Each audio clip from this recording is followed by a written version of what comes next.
Hi everyone, my name's Maddie and my teammates are Sonia and Aditi, and our project focused on gaze aversion in human-robot interactions. So gaze aversions are a form of nonverbal communication that involve deliberate avoidance of eye contact. So there's three main types of gaze aversion with different conversational functions. So cognitive gaze aversions function to reduce the cognitive load of a speaker. Intimacy modulation gaze aversions function to regulate the level of rapport during a conversation, and floor management gaze aversions function to indicate an individual's holding the floor during speech. So our selected research paper was Conversational Gaze Aversion for Human-Like Robots, and it explored modeling gaze aversions in robots to determine how they can effectively be used as a nonverbal cue during communication with humans. So the study involved evaluating participation response to gaze aversions displayed by a now robot across a series of 4 conversational tasks. So the study findings demonstrated that gaze aversions can actually allow humanoid robots to appear more meaningful, thoughtful, and successful at holding the conversational floor during social interactions with humans. However, a key limitation that we identified when evaluating the study was that the now robot used actually lacked articulated eyes, so gaze had to be emulated using head movements only, and this caused the model gaze aversions to be overemphasized in contrast to the more subtle movements that humans typically use to portray gaze. So we wanted to further explore this particular limitation through our project by replicating the original study using a semi-virtual robot with articulated eyes. So we chose the Misty II robot as it has similar humanoid features to the Now robot, but it additionally has a screen that allows us to render eye movements. Next slide. Whilst the original study focused on examining the relationship between timing and perception of robot gaze, we decided to adapt the independent variable to assess different methods of modeling gaze. We used 3 levels to assess our independent variable: a control condition of no gaze aversions, a condition of modeling aversions using head only, as in the original paper, and then additionally a condition modeling gaze using eye movement animations. We had 4 types of gaze aversions: upwards, downwards, left, and right. And our eye movement model was based on the axes of human extraocular movements. And to develop animations, we created a series of stills capturing pupil locations throughout an aversion.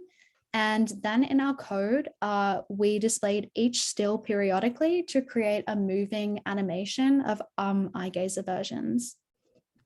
Now we're going to talk about how we implemented our head-only gaze aversions. For this model, we updated the angles on the robot head to simulate head motion. The angles were hard-coded specific to each aversion type, and the angles were taken from the original paper, but slightly modified to look more natural with Misty's dimensions.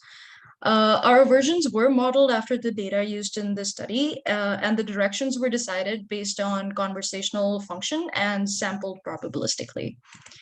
Here's an example of what sampling the direction looked like based on probability for a specific conversational function. We used Misty's JavaScript SDK to run our model, and we ran the skill for each task and model from the skill runner dashboard provided manually as the participants interacted with the robot. Here's an example of what a cognitive aversion before a response looked like using the eye model. What do you consider to be your biggest professional achievements?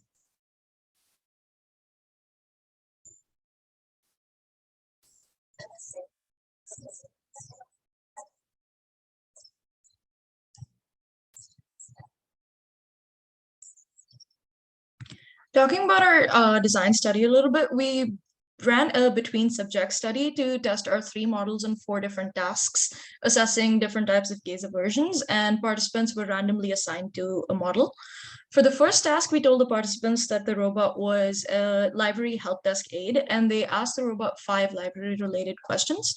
The robot was programmed to pause for 7 to 10 seconds, during which it ran a gaze aversion before giving its response. The goal of this task was to see if the long pause before the response was seen as intentional or not. And we used the timing till the interruption as our metric, as well as the number of times the participant interrupted the robot for each question. For the second task, we staged a mock job interview in which the participant asked the robot 5 job interview questions. The robot was programmed to either pause or run a cognitive gaze aversion before giving its response. And here the participants' ratings of the robot response for each question on 4 different scales was used as the metric. The goal here was to see the effect of gaze behavior on how the robot's response is perceived as being thoughtful or indicative of cognitive processing. For the third task, the robot acted as a therapist aide and asked the participant 5 personal questions with increasing levels of intimacy, and was programmed to periodically avert its gaze as it was interacting with the participants. The goal was to see if gaze aversions were successful in eliciting more disclosure from participants. And for this, we used the word count of the participant responses as our metric. For the last task, the participants asked the robot 5 questions and listened to the robot's response and provided their own response in a getting to know each other session. The robot response was split into 2 sections, separated by a 2 to 4 second pause during which it ran a floor management gaze aversion. Here we wanted to see if gaze aversions affect the ability of a robot to hold the conversational floor. And the metric we used was the interruption time and qualitative behavior analysis of the interaction from the video data.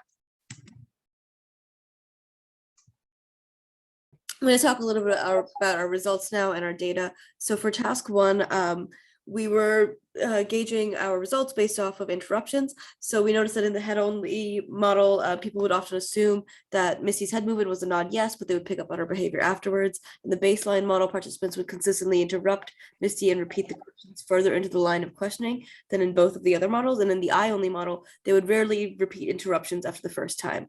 Overall, people's patience with Misty went up and the wait times went up, and then the interruption went down. In our second task, which was the job interview task, we gave each of the participants a survey to fill out about Misty's interaction with them and how they felt about it. And in this case, as you can see, the head-only model performed the best. Strangely, the eye-only model performed the worst in terms of Misty's thoughtfulness. So for our third task, this was our therapy task, or therapy aid task. Our metric for this task was a word count of the participants' responses, and we found that there were some unforeseen influences on our results. Since we were summing up the total word count over the course of their interviews, we found that the range of our results was from 16 words total to 180 words in response to the same 5 questions. And one of the factors that influenced this was the closeness of our relationships with the participants, because their levels of vulnerability changed the length of their responses. Our fourth task was the getting to know you task. And we found that in this task, it was actually more difficult to find a consistent qualitative metric. So we shifted our approach so that we would take our results in this task more observationally. In the baseline model, our participants would consistently interrupt Misty and they would repeat the questions. And very often they would look away or down at their sheet of paper or at the table rather than making eye contact with Misty. In the head-only model, most of them would maintain mutual gaze, and they would even occasionally begin to nod and engage with Misty by imitating her in their conversation. And in the eye-only model, most of our participants would maintain their gaze extremely consistently, only ever averting their gaze to read questions. So in this case, I think the eye-only model was the most effective. So thank you so much for listening to our presentation.